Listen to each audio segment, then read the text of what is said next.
298. The Lives of Others Part 2. The vision changed almost a month ago. Why are we doing nothing? Journey's anger was barely contained. It took all of her willpower to prevent it to show on the outside. Because based on all we know, it's likely we are about to face the threat of slave collars, like those the Pontus household purchased from the missing alchemist Hattern. Duchess Distar was disgusted by her own words. Just like Journey, she hated feeling helpless. Whoever the traitors are, they have managed to slip out of our net too many times. Linhos needs time to remove enough members of his staff to require an official turnover without arising suspicions. If we act rashly, we risk alerting them. They would only need to activate the collars to force us to butcher innocents while they escape under the cover of the ensuing chaos.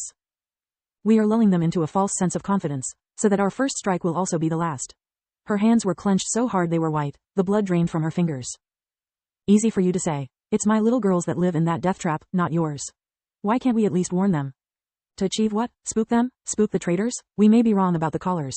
So far all the security sweeps came out negative. Miriam Distar shook her head. It's not only your daughters who are in danger, but every single student in all the remaining 4 academies. If you can't keep your personal and professional life separated, maybe you should recuse yourself from the case. Journey Distar knew that Miriam was right and hated her for that. How long before we move? She asked. Very soon. Village of Lucia. Lith considered the idea of becoming an elder brother and an uncle almost at the same time disturbing at best. When during the second month of winter Alina noticed she had skipped her period, Lith knew he had succeeded. Both his mother and sister were nervous. The former considered her pregnancy like a miracle while the latter was on edge being her first time. Lith was basically on call 24/7, but luckily nothing happened in his absence that Nana or Tista couldn't handle. Lith would go back to his village at least once a week, during the weekend to perform a complete checkup on both women. Everything is fine. Again, Lith snorted. I'm so sorry, dear. I didn't mean to rush you. Alina apologized with such a merry voice it sounded fake, but she was actually sincere. She was just too happy with the good news. Do you want to know the gender of the babies? Lith asked. Do you know it already? Judging by their enthusiasm he had just asked a rhetorical question. Male, female. He pointed at Alina first and at Rena second. My family so far had bad luck with males. Orpal, Tryon, and then me. Let's hope the little one grows into a better man than us. It doesn't take much, after all, Lith thought. How dare you? Solis scolded him, not even reminding her of his body count spared him from a lecture. Both families didn't share Lith's negative outlook on life. They celebrated together until late. The next day, after the end of the lessons Lith went to Floria's room to share the latest news and give her an early birthday present. In a few days, she would turn 16, becoming an adult according to Mogar's standards. Congratulations, you must be thrilled. Floria embraced him tightly. For a moment, Lith lost himself in the delicate fragrance of her hair. Not really. He didn't want to spoil the mood for his family, but at least with Solis and Floria he could be honest. I'm scared at the idea of having another brother. I almost have only bad memories about them. Most of all, he was scared of loving and losing his little brother. Lith was certain he couldn't take it again. As for my niece, I don't know. I'm afraid the baby will take a lot of her time and we will grow even further apart. How many times do I have to tell you? Floria sighed. You can't keep your loved ones under a rock. You must learn to let them go. You are not losing a sister but gaining a niece. Lith didn't reply. It was a matter on which they had to agree to disagree. I have also come to give you your birthday present. Lith took out from his pocket a small box, handing it to her. Why so early? Don't you know it's bad luck? She giggled, rushing to opening the box. It contained a lily-shaped gold pendant. Reina's father-in-law had melted and purified the gold, while Lith had shaped it with magic. It was so lifelike that Floria attempted to smell it. I researched the etymology of your name. This flower symbolizes the goddess you were named after. It's also enchanted to be durable and as a dimensional amulet with a capacity of 50 square meters. It was the highest grade dimensional item Lith could create without making a fuss.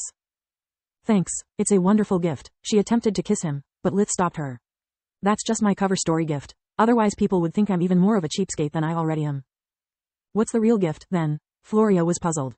I know I can't forge master anything your father couldn't do better. Not I can afford something you couldn't buy on your own. The only thing I can offer you is my trust. Please, close your eyes and give me your hands. Floria did as instructed, while Lith activated invigoration on her. What the heck? What he saw left him flabbergasted. Compared to the last time he had visited her, most of the impurities in her body were converging towards the mana core. They hadn't moved much, but the movement was as clear as the day. It's just as I feared. Solis sighed. The prolonged exposure to you, combined with the repeated use of invigoration and the practice of high-level magic seems to stimulate other people's cores. Exposure to me? Invigoration? Lith was still stunned. Do you remember Balcor's attack? To save her and Uriel, you had to use invigoration a lot. Also, since she asked you out, the two of you spend a lot of time together. Protector told us that the key to awakening is a high mana density. Compared to a normal mage whose core is dormant, yours is a small mana geyser. Doesn't this mean that Tista is likely to awaken? Compared to them, she has been much closer to me. If she enters the White Griffin, I think it's a reasonable assumption. Solis replied. It also depends on her talent and luck. Tista hasn't awakened in years and Floria's impurities have barely moved. Don't overthink it. Lith took a deep breath to calm himself before proceeding. He used invigoration to remove the most external impurities from her hair and skin, destroying them as soon as they emerged. What's this smell? Floria had no idea why she was feeling so hot and fuzzy, but the stench was out of this world. This is my gift. I'd like for it to remain a secret between the two of us, he said, bringing her in front of the mirror. I don't feel any different. Floria looked her reflection without noticing anything. Take a bath and let me know in the morning. Doctor's order. Lith kissed her deeply, tasting her fragrance before leaving her room. He took off, flying along the corridor towards his living quarters. I'm proud of you, taking such a leap of F. Watch out, Solis yelled. Lith reacted swift as the wind dodging a barrage of icicles, only to feel an invisible grip blocking his limbs. He immediately activated fusion magic to neutralize the effects of the spirit magic holding him. The person using it was an expert. They slammed him against the walls and the ceiling before he could react. I bet you didn't expect to meet another awakened one, did you? A too familiar voice said while the world around him faded to black.